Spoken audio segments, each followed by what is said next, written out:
Hello guys, welcome to the video. This week's bonus video, I'm going to be covering some advice I have on buying your first unusual based on me buying my first unusual, the story of me buying my first unusual, how I went about it, how I think you should go about it, and just some little bits of advice I have for you.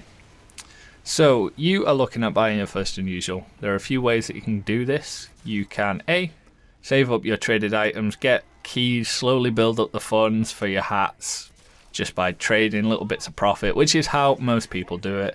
Or B, the way I did it, buy it straight up from a site like marketplace.tf or the Steam Community Market. You literally just use money to buy the item that you want. And for me, it's just straightforward.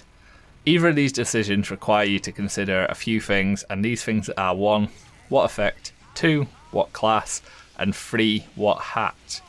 And whatever you choose for the class or the hat may change your views on the effect that you want. For example, I know a lot of my Engie main friends really like the kilowatt effect because it's an engineer hat, and kilowatt just kind of works with the engineer's whole kind of thing. But then again, if you want something that's all class, which would obviously cost a little bit more, effects like kilowatt might not look as good with the heavy or it really is just down to personal preference. I know some people use like Ace of Spades with the spy, Cloud9 with the medic. It's just one of those things. It's completely personal preference. It's completely up to you. For my first unusual, I bought it from marketplace.tf for £25.94, which is about 13 keys at full value. And this is, of course, my Orbiting Flames hot rod for the engineer, my signature hat, my signature look. I wanted an engineer hat that would work with most of the cosmetic styles that I use, because I have kind of an A loadout and a B loadout, so like my level 3 sentry loadout and my gunslinger loadout. I wanted it to work with both. I wanted an effect as well that wasn't generation 3. I don't have anything against generation 3, I just didn't like any of those effects for the hat that I had already chose. In unusual hats, if you're confused, there are 3 generations of effect. Generation 1 usually being the most expensive, that's like burning and sunbeams, but then again you do get some that are a little bit cheaper. It really does vary, but like your most expensive effects are generation 1, but you do get some gen 1s that are a little bit cheaper.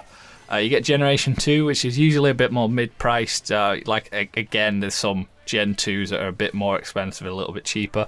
And then there's Gen 3, which most of the time ends up being cheaper. That's like Dead Presidents and Ace of Spades and stuff like that. They usually end up being the cheapest, but not always. And but this does not include Halloween effects, like your Screen Fortress effects that you get, or the Smithmas effects that we've had as of recently.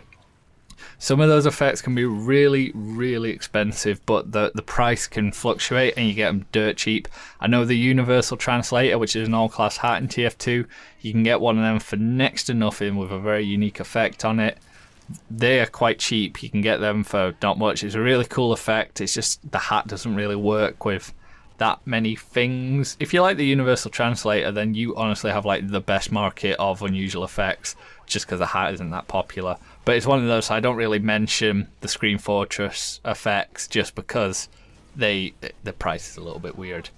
I myself chose Orbiting Flames because in my opinion it is one of the best effects you can get. I put it above Flaming, I put it above everything. I absolutely love Orbiting Flames.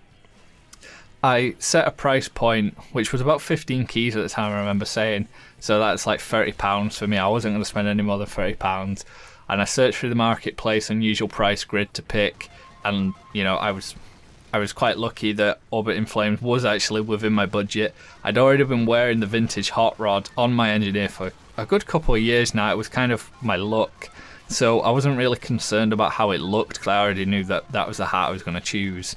And I filtered it by effect on the hot rod just because I knew that I wanted that hat. Otherwise I was going to have to try and look for another hat that would work, and unfortunately Orbiting Flames was quite cheap. The only other step I advise you take before purchasing or trading for the hat that you want is to price compare. I checked the marketplace.tf TF even price against the marketplace.tf price, which it was actually quite cheaper. And then I checked the Steam Community Market price, and at the time, any prices available on TF2 Outpost, I checked there to see if it'd be cheaper for me to get keys and trade for the hat instead. And it turned out I'd actually found one of the cheapest listings for the hot rod, because I think it had 27% off on the website. I should probably specify as well, this video is not sponsored. Just thought I'd get that out there. And that was all on August 23rd, 2017. Since then, I've uncrated about 6 unusuals in total, 2 taunts, 4 hats, and one of them is actually a Sunbeams Battle Boonie, which is a Generation 1 effect for a medic hat. And I'm still not too fond of it. You know, you need to make sure that when you're buying your first unusual, just because you got a good deal on an effect doesn't necessarily mean you'll like it on the class or you'll like it on the hat. Like I say, that's quite an expensive effect. The hat itself devalues the effect more than anything because the hat isn't too popular, and I still don't like it. I've got it and I use it because it's what I uncrated, but I'm really not too keen on it. And I think I see this a lot in players. I see people getting unusuals, whether it be something like Nuts and Bolts or Swarm of Flies or something like that, and you know, some people absolutely love those effects, and these people don't. They want to get rid of it. They hate the effect. They hate the hat. They just want to get rid of it. They saw something better, and now they're probably going to lose profit just because they made a brash decision. It is something that you should sit down, test the market. I know when I buy anything else in real life, I'll sit for weeks on end doing all my research, usually missing out on the sale itself, but I will do my research before I do something, make sure that I actually want it and that it's the best for me. So my real takeaway from this is do some research, test the market, make sure you actually want the hat, otherwise you might be dropping money or a very long trading journey into a hat that you don't want and that you could potentially lose money on. That'll do it for today's video, guys. Please consider checking out my Twitter at jcaliber, JAICALIBER, my Twitch at twitch.tv/jcaliber, and my Discord that is linked in the description below. Adios.